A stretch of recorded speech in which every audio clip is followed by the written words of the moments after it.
tua opinião, eu vi que também, pronto, num período da tua vida, tu chegaste a ser professora da ECS também, não é? Pronto, Sim, sabes que eu há fui buscar. muitos anos. Fui buscar.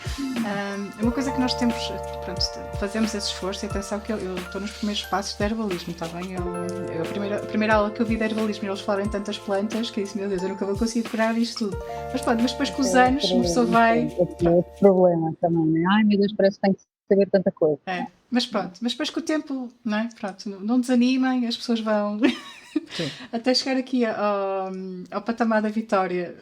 Tem alguma coisa para caminhar, mas não desistam porque a malta com vontade, curiosidade e empenho, a malta chega lá. Mas uma coisa, na tua opinião, e também como professora da ECS, queria-te fazer essa pergunta e para ver se faz sentido. Nós sempre que podemos, das plantas que nós conhecemos, nós vamos transmitindo esse conhecimento aos nossos filhos, não é? Pronto, um tem 20, outros tem 8 aninhos.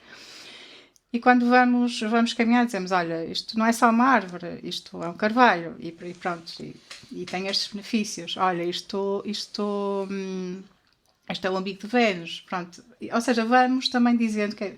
Porque o porquê de eu às vezes dizer isso e também tentar focar a atenção deles para isso. E o Bruno às vezes diz que eu também sou... às vezes assusta um bocado, que é... Epá, um dia vocês podem não ter o que comer. Um dia vocês podem não ter... Pronto, porque eles andam nos escoteiros e têm o kit de primeiros socorros. Podem não ter o kit de primeiros socorros lá. Ou seja, e é importante saber que aquela vai ajudar a parar o sangramento. É importante saber que se tiverem fome e pronto, e perderam-se, não é? Num PR, é importante saber que aquela é comestível, ou seja, que se calhar vai mitigar aquela fome que eles têm e vai-lhes dar outro conforto. Ou seja, o facto de nós também irmos para os cursos de sobrevivência é para trazer este conhecimento também. Mas até que ponto, não é? Porque nem todos os pais levam os filhos para os simpósios. Pronto. Até que ponto, na tua opinião, por exemplo, em AECs, se não seria possível trazer este conhecimento porque no Portugal Preppers, e muito bem, né, tu levaste alguns exemplos de verdes selvagens, que eu adorei o termo, digo-te já. É muito mais simpático que ervas daninhas, muito mais simpático. Mas até que ponto tu não achas que se calhar também era interessante? Porque se calhar nos muros da escola eles têm lá umbigos de Vênus. Não é? Se calhar aparece o dente de leão. Ou seja, em vez de andarem aqui, é preciso cortar tudo e é preciso pôr cimento em tudo, até que ponto é que isto não seria interessante em AECs, não é? Se passar esta informação, porque no fundo, assim, nós estamos a preparar as próximas gerações só com tecnologia, não é? E só ir à farmácia, não faz sentido, não é? Nós agora vimos com o apagão que não faz sentido, eles têm que saber desenrascar, não é? Exatamente, sim. O que é que Então, tu achas? isso toca um bocadinho naquilo que trouxeste de Bruno também. Mas antes disso, bem, a minha experiência da AIEX, eu trabalhei em AIEX há 15 anos atrás, na altura antes de ir para a América do Sul, num contexto completamente diferente. Sim, Eu dava sim, aulas de sim. arte-terapia, porque também sou formada em arte-terapia, e dava pessoas com necessidades educativas especiais. Eu tinha tanto Ok. autistas como alunos com paralisia cerebral, portanto foi num meio muito específico do qual eu não Ok. tinha experiência. Pois. E disse que não tinha experiência, mas eles não tinham mais ninguém. E o que é que eu fiz? Eu percebi que os alunos estavam exaustos à hora das AECs, obviamente. Exatamente. Estão a É o dar que nós aulas, sentimos. estão dentro era uma escola convencional, em Alcântara, portanto, dentro de 4 paredes. O que é que eu comecei a fazer? Eu comecei a levar os miúdos lá para fora. E eu dizia para os miúdos Perfeito. lá fora, porque estamos a falar para mais crianças que têm necessidades muito específicas, com todas Sim. elas completamente diferentes, não é? Certo. Eu comecei a levá-las para o pátio, na altura, portanto, a fazer musicoterapia com eles lá fora e pronto, obviamente. Eu fui chamada a atenção várias vezes porque tinha que os manter fechados dentro de uma sala de aula e eu fui embora. Percebes? Ok. Pronto, fui embora e passei o pasta para outra colega, para outra pessoa que tinha estado a terapia comigo. Portanto, o que eu senti da minha experiência da EX foi essa, foi as crianças estão exaustas, é Pois. muito importante que vão lá para fora, de facto. Portanto, Exatamente. aqui pode ser algo interessante a pegar, não é? Portanto, ir lá para fora e em modo, em modo muito pedagógico, obviamente, não é? Portanto, dependendo da Claro. idade, em modo de jogo, em modo de, pronto, Sim. tentar de facto ensinar-lhes isso, não é? Portanto, tentar-lhes ensinar sobre as plantas que estão à volta deles, sem dúvida. Portanto, seja, tanto no campo como na cidade, atenção, eu já facilitei atividades de herbalismo nas escolas da floresta e não foi das melhores experiências que eu tive. Ok. No interior, vi crianças a tratarem muito mal as plantas mesmo. Pois. Porquê? Porque isso tinha a ver com os pais, na realidade. Sim, sim, sim. Sim, sim, a Muitas das educação vezes os dentro pais de casa. não é que ponham os miúdos na escola da floresta porque acham que se deve amar a natureza, é porque, pronto, de facto, Ocupa-lhes o é muito tempo. melhor para os miúdos e então está-lhes ali a ocupar o tempo. Certo. Obviamente esta foi a minha experiência e foi em anos completamente diferentes. Claro. E depois haviam aqueles maravilhosos, não é? Que, enfim, de facto tinham uma sensibilidade incrível e que os Pois. próprios pais também tinham uma sensibilidade. Sim. A melhor experiência que eu tive foi com uma criança de 2 anos e meio, sem dúvida, que vinha de Lisboa. Não Pois. tinha estado praticamente nunca numa floresta. Mas ela já tem uma sensibilidade natural para aquilo. Pronto. O que é que eu acho que se pode fazer? É de uma forma muito pedagógica, de uma forma muito leve. E lá está, eu sinto que aqui é muito importante, o problema somos nós, os adultos, a gente vem com tantos estímulos, a gente vem com tanta coisa.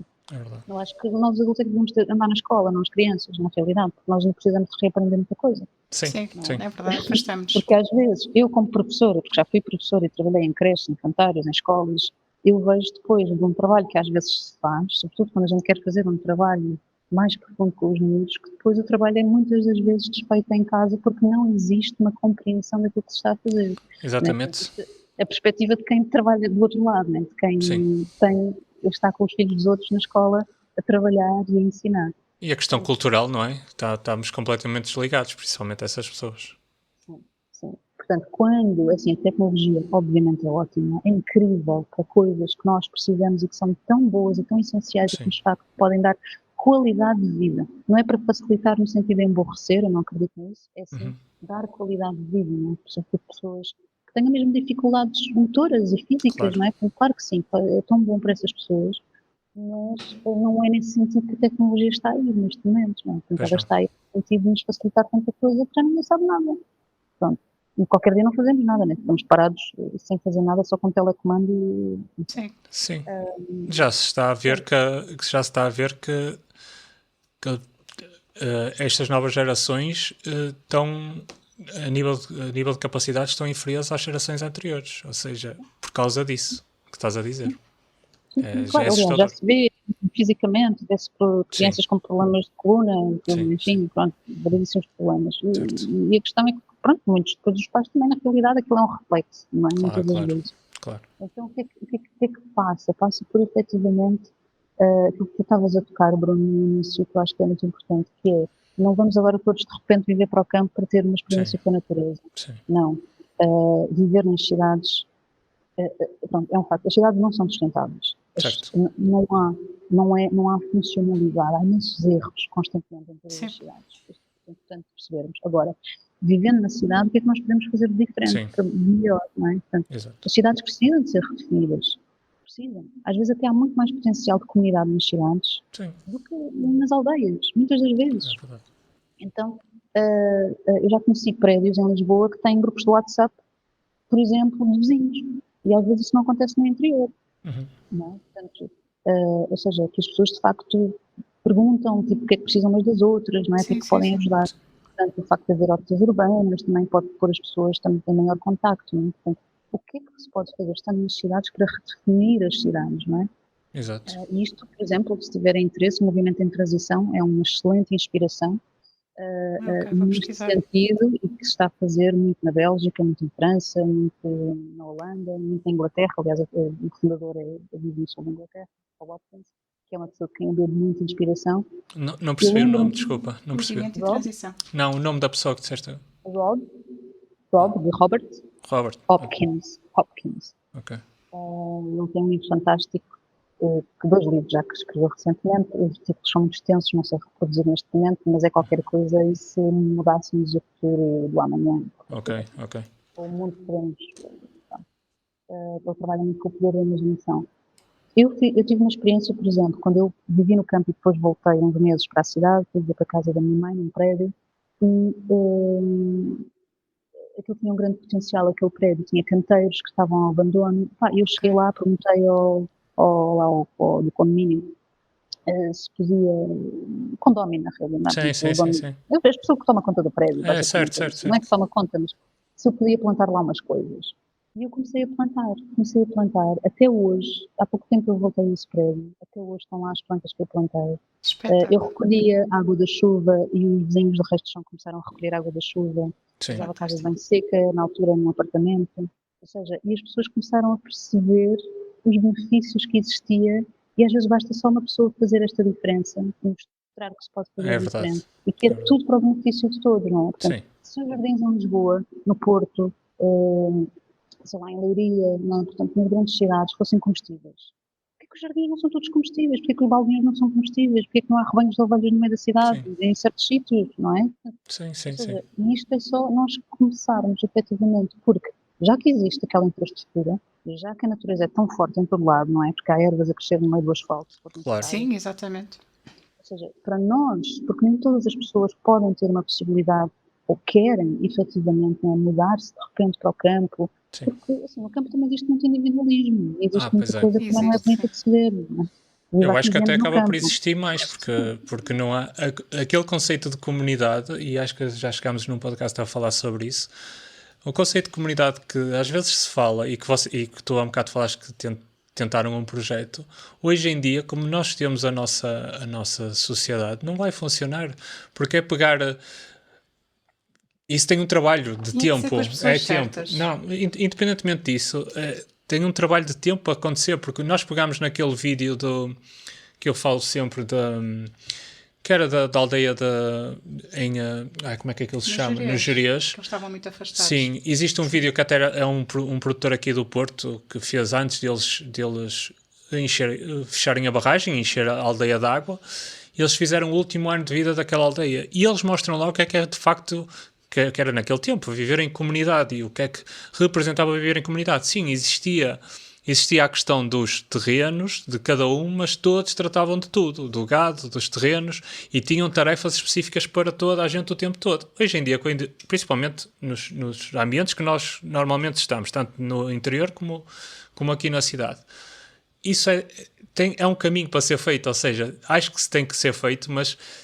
Existe muita gente que não percebe isso, que de repente o meu terreno também vai ser tratado por alguém, claro que é nosso, mas vai ser o terreno tratado, vai ser os nossos animais tratados, e esse documentário é muito bom, eu falo várias vezes nele, porque mostra uma visão que era muito importante voltar a ter, e que o que estás a dizer é muito bom pegar nestas pessoas que às vezes no meio de um prédio conseguem ter essa vontade, porque depois pelo exemplo outros começam a perceber, afinal funciona. Claro que depois existe aquela questão do interesse económico, que é sempre um problema. Cada vez sempre alguém tem que estar sempre a balizar muito bem, e nós já vimos isso, também tivemos durante anos uma horta urbana, e era problemática às vezes certas energias, vai bater no mesmo sempre, algo. mas o funcionar em comunidade, a palavra comunidade é vista às vezes de uma maneira que não é bem o que as pessoas acham hoje em dia. Claro que há pessoas que depois estudam mais um bocadinho e percebem o que é que era viver em comunidade, e cada um vai fazer a sua parte, e até pode ser rotativo. Aquilo até eles tinham até como é que eles chamavam? O responsável daquela semana, que era como se fosse o juiz da aldeia durante aquela semana, e depois ia trocando, e os homens, que era a forma que eles faziam, os homens ou as viúvas iam a esse conselho uma vez todos os dias, à hora do meio-dia, ver que estava tudo a ser feito. Se houvesse alguém que falhasse, tinham uma reprimenda, tipo um aviso, a seguir saíam da comunidade. Ou seja, eles estavam lá a viver, mesmo que tivessem uma pessoa morta dentro de casa, falando assim, morta dentro de casa, ninguém ia tirar de lá a ajudar. Aquilo era uma aldeia muito afastada, nem na altura... É Vilarinho das Furnas, é conhecidíssima. Ia lá, ou seja, eles, a nível de território, acabava por haver ali uma barreira, não é? Que por um lado, eles acabaram por ultrapassar com esse sentido de comunidade, não é? Sim. E buscar medicação, e mandavam alguém a Braga fazer... Uma pessoa para ir buscar a medicação para toda a gente, ou seja, para ir levar o gado, não era cada um ia levar as suas cabras, não. Havia ali uma entreajuda, já que é preciso levar o gado para o monte, então vamos criar aqui... É muito interessante esse documentário para mostrar o que é que era uma comunidade no nosso país a funcionar, de facto. Claro que é o que eu digo, há coisas que tem que as pessoas voltar a adaptar a isso, não é? Se querem de facto isso, e tu já tiveste essa experiência de tentar um projeto desses, não é? Que falaste há um bocado. Vitória, tu viveste mesmo em Castelo Branco, foste para uma comunidade mesmo, não Ou foi? seja, mas já não existe, ou seja, foi uma tentativa, porque ele já não existe. Então, é esse o meu, pelo menos é o que eu acho, não estou a dizer mal, pois não? Sim, não, é verdade, é verdade. Houve Sim, uma porque o fator humano é o mais difícil. Somos complexos. Somos muito complexos. Somos sim. complexos. E, Diz. sim, nesse sentido, portanto, sim, ou seja, como estou a dizer, epá, nós estamos a viver um momento difícil, não é? Sim, Cada vez mais, e mais individualista, e sim, precisamos de facto de a resiliência, que é aquilo que se fala muito. A resiliência só é possível com comunidade. Se exatamente. não existir comunidade, não é possível a resiliência. Exatamente. Aquilo que eu acredito um pouco no princípio da permacultura. Permacultura não é agricultura permanente. Permacultura é uma forma de estar na vida, Sim, que traz a resiliência. Isso é possível. Uma pessoa pode até viver numa quinta em permacultura, mas está sozinha, com muros à volta, está sozinha no meio do nada, por exemplo, sozinha, está não tem limitado. comunidade, não tem resiliência, não consegue ter resiliência nenhuma. Claro, Isso é Não é? verdade. Portanto, exatamente. aqui a questão é nós nos unirmos efetivamente e Sim, percebermos que a natureza, que todas as cidades ocuparam um espaço que é uma casa, que é a natureza. sim, sim. Nós ocupámos um espaço que não nos pertence. Mesmo alguém que compra um terreno, a terra não pertence a ninguém, É verdade. não é? É verdade. Nós só O somos melhor que nós podemos, guardiões durante um período. exatamente, não é? Portanto, o melhor que nós podemos fazer Sim. é voltar nesta forma às nossas raízes, honrando, no sentido de conhecer as plantas. E se nós queremos passar isso às gerações futuras, portanto às crianças, sejam nossos filhos ou não, nós temos a responsabilidade de desenvolver essa sabedoria dentro de nós acima de tudo, porque a gente É não pode verdade. ensinar uma coisa que sabe, não É é? Sim. verdade. Sim, sim. Então, passando por essa experiência, então, porque de facto as crianças são o futuro da humanidade, não é? Sim, Portanto, sim, o dia que sim. se deixarem de existir crianças, não há futuro da humanidade. O mundo continua, mas a humanidade Exato. vai se alterar. Então, tentar fazer o melhor possível nesse sentido. Voltando aqui um bocadinho à tua questão, não é, Isabel, no sentido da sobrevivência, não é? Porque o que é que acontece? As pessoas não estão mais, as pessoas que não estão, não é? Porque cada vez há mais interesse, mas de uma forma geral, a maioria das pessoas que não estão ainda interessadas, na realidade, são as pessoas que ainda não perceberam que efetivamente isto pode correr muito mal. Sim. Em Portugal, não é? É importante termos esta consciência, esta clareza, não é? Nós estamos a viver uma guerra neste momento, simplesmente ela não Exato. está a afetar o nosso país diretamente como afeta o outro. Mas Exatamente. existe, ela está lá há muito tempo já. Sim. E o apagão foi só um cheirinho. daquilo que pode acontecer, não é? Portanto, de facto será que alguém consegue sair da sua própria casa, ir, imaginando que está na cidade, vá por assim dizer, ir a um baldio, ou ir à mata mais próxima e de facto se alimentar se precisar, ou se estiver perdido numa floresta, ou se estiver que fugir de casa numa situação de catástrofe, por exemplo, será que sabe? Não. Então, só quando existir a necessidade, não é, para algumas pessoas, é que a coisa vai acontecer, só que se calhar nesse dia pode ser tarde demais para algumas pessoas. Exatamente. Sim, sim. A questão é, por isso é que eu nestes últimos anos, sobretudo tenho entrado, e o João também, portanto, no herbalismo como uma ferramenta de sobrevivência, Sim. não no sentido da sobrevivência na escassez, Sim, como exatamente. eram nossos antepassados, porque as pessoas alimentavam-se daquilo que dava a terra, É verdade. porque vivíamos uma grande ditadura e não havia comida para todos. Sim. Portanto, é natural que as pessoas não tenham uma boa memória disto, não é? Exatamente. Mas foram Exatamente. essas pessoas que guardaram a memória disso, apesar de não a quererem passar, porque não Sim. têm boas recordações.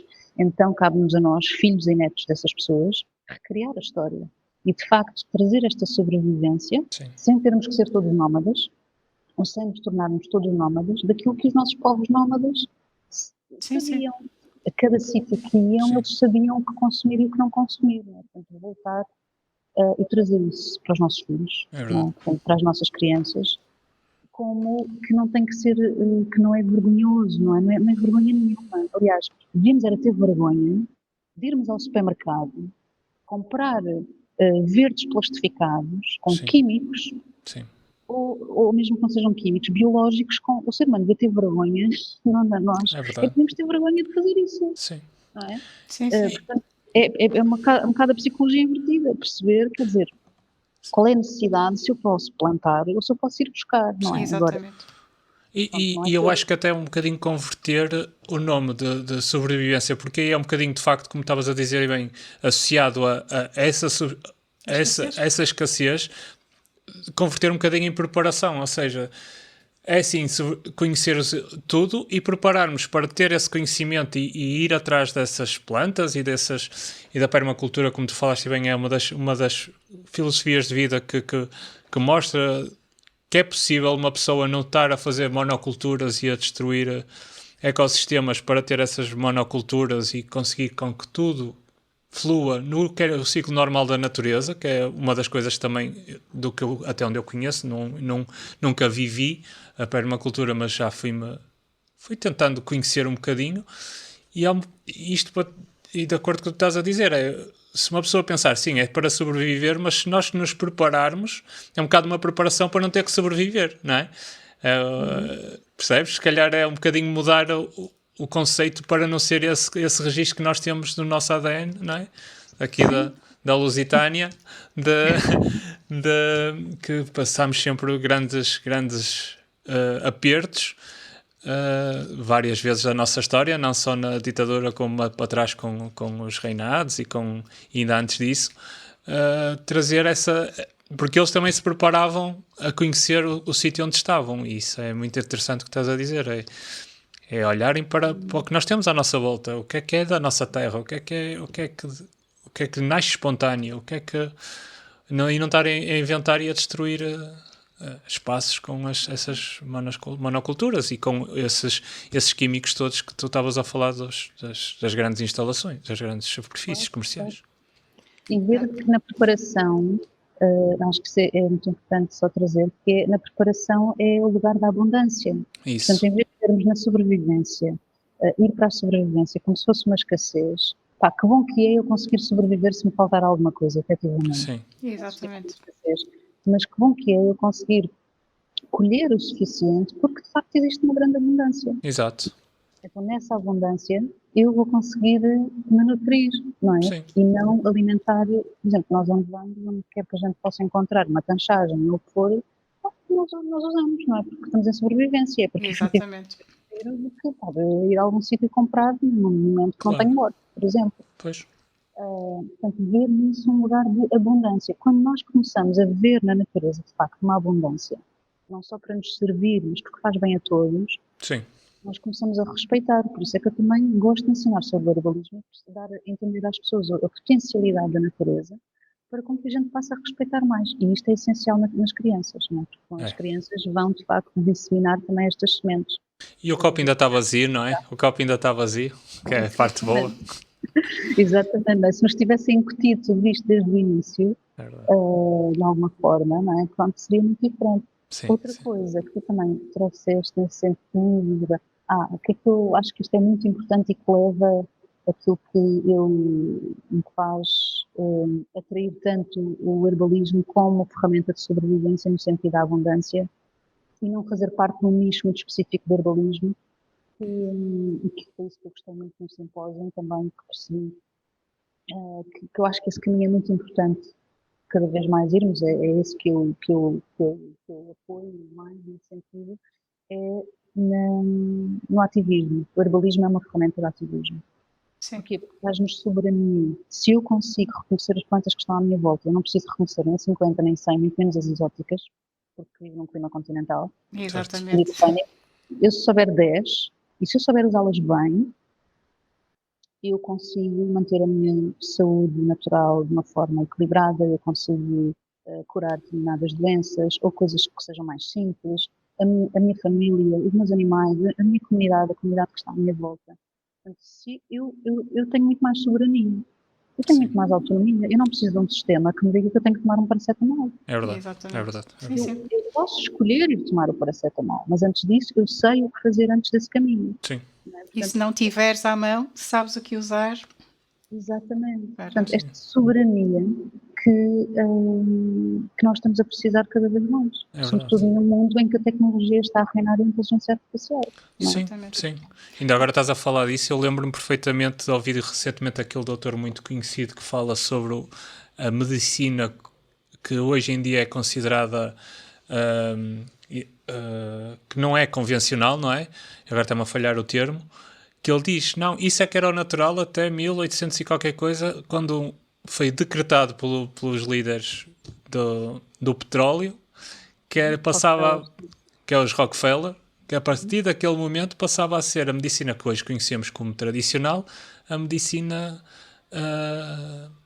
tradicional, pronto, estava aqui a ser redundante, foi decretado, nem sequer foi por a ciência mostrar que não, que antigamente olhava-se para o corpo e para a mente, que era um bocadinho que estavas a falar um bocado, para o corpo e para a mente como um só, e não vamos só atenuar uma dor, que é o que acontece a maior parte das vezes. Eu falo por mim porque tenho uma doença autoimune, que de vez em quando me põe aqui a arrastar uma perna e não sei o quê, e por norma o médico, sim, há uma medicação que me atenua bastante, mas há outras formas de olhar para a mente e para o corpo, porque muito dos efeitos dela tem a ver com a parte nervosa. Portanto, uma pessoa conseguir olhar, e cada vez procuro mais, e até houve um colega meu recentemente que falou que houve gente que até conseguiu regredir a doença, apesar de ser uma autoimune.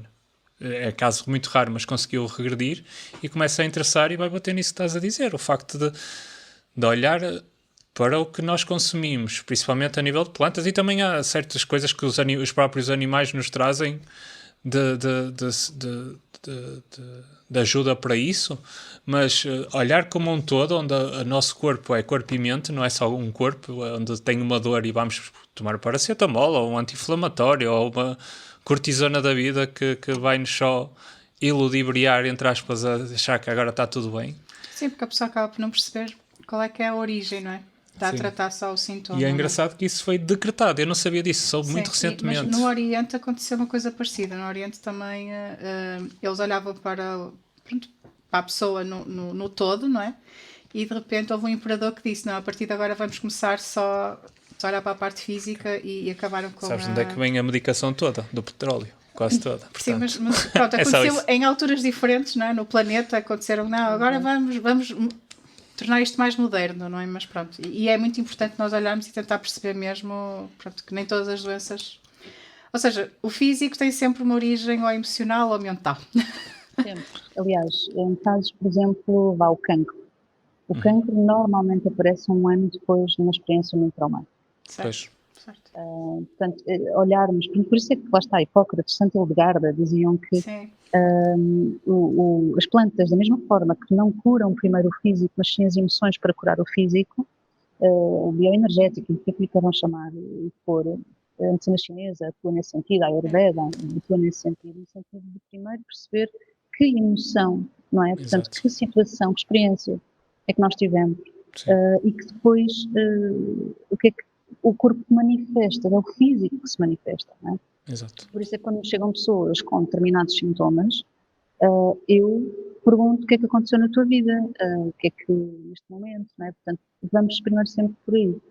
E uma coisa que tu trouxeste, Bruno, que é muito interessante, imagino que estejas a falar do Dr. Pinto Coelho, talvez, Desculpa? O Dr. Pinto Coelho. Isso. Não é? Sim. Que eu acho que é interessante, porque ele tem coisas muito interessantes, mas é um médico que cobra 500 euros por consulta. Portanto, certo. O conhecimento que ele traz, o que é que me faz pensar? Uma coisa que eu acho que é muito importante trazermos cada vez mais, porque está-se a privatizar muito o mundo da medicina em Portugal e da saúde. Sim. Que é essa medicina, esse conhecimento, que é ótimo, precisa de ser do povo. Pois. E nunca vai ser do povo se alguém cobrar 500 euros por consulta. Não. Eu por acaso não sabia que era sim, esse valor. Não, isso eu sei. Ele, por norma, isso eu sabia. Ele falava da questão do... Eu lembro-me dele... A primeira vez que eu vi foi no Rui Unas, há muitos anos, no Maluco Beleza, no podcast que ele tinha. E ele já falava da questão da água marinha, não é? Que ele diluía uma parte e não sei o quê, e que trazia uma data de sais que nunca se conseguiria de outra forma, a não ser com uma coisa mais natural possível. E eu sempre achei interessante, mas é como tu dizes, ele diz aquele bocadinho para depois, como é óbvio, é um chamariz para a área dele, e ele mostra as coisas, e é uma pessoa que, sei lá, olha-se para ele e achamos que tem 60 anos, e ele já tem... Tem quase 80. Tem quase 80, é uma coisa fantástica. Ele, ao menos, o marketing dele está perfeito, atenção, porque ele... Olha-se para ele mostra o que apregoa, não é? Mas sim, tens toda a razão. Sim, mas tem que ser acessível, mais acessível.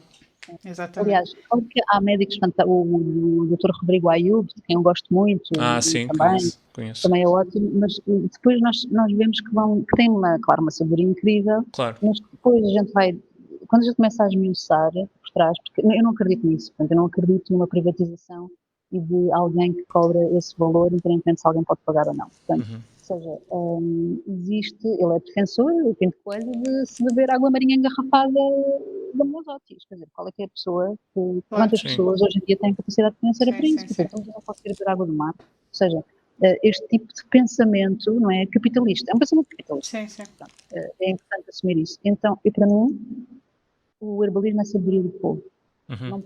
Não pode, deve criar economia e Sim. não o capital. Que Certo. são coisas diferentes, não é? Portanto, claro, o herbalismo também é um negócio para mim, eu ensino e também Pois. tem um retorno material e financeiro. Claro, porque efetivamente vivo num mundo que ainda precisa desse dinheiro. Se não precisasse, Exatamente. provavelmente a troca seria outra. Agora, aqui, qual é que é o objetivo? Por isso é que eu sou muito defensora daquelas pessoas que de facto têm o conhecimento e Sim. e querem passá-lo para o povo, como tivemos a Santa Hildegarda, como tivemos a Juliette Baracli Levi, como tanto mais antigos para Celso e Hipócrates, como o Juan Plantas, por exemplo, que também fala do Rockefeller, e não pode dizer a Turma Consulta, por exemplo, Claro. ou seja, outras pessoas que nós de facto podemos, todas são influências, o que isto quer dizer é que as coisas depois vão para um nicho hoje em dia a tendência é tudo estar segregado em nichos, então, mas afinal, quer dizer, este conhecimento é um conhecimento do povo, não é? Sim. É um conhecimento que toda a gente deveria adquirir e de saber, não é? É Não quer dizer verdade. que tenhamos que passar todo ele grátis quando nós investimos nisso, não é? Sim, sim, sim. Mas haver um caminho de facto do meio, não é? Então, por isso é que a soberania, não é? O facto de nós nunca vamos ser soberanos se nós alimentarmos um sistema privatizado de saúde. Nós devíamos era ter um sistema nacional de saúde que Sim. deveria Melhorado. de Sim. incentivar esta medicina natural e de fazer o casamento perfeito, que é de uma medicina convencional com uma medicina natural. Não Sim, é? sim. Porque, Eu acho que esse deveria de ser o caminho, não há dúvida. Sim. não é?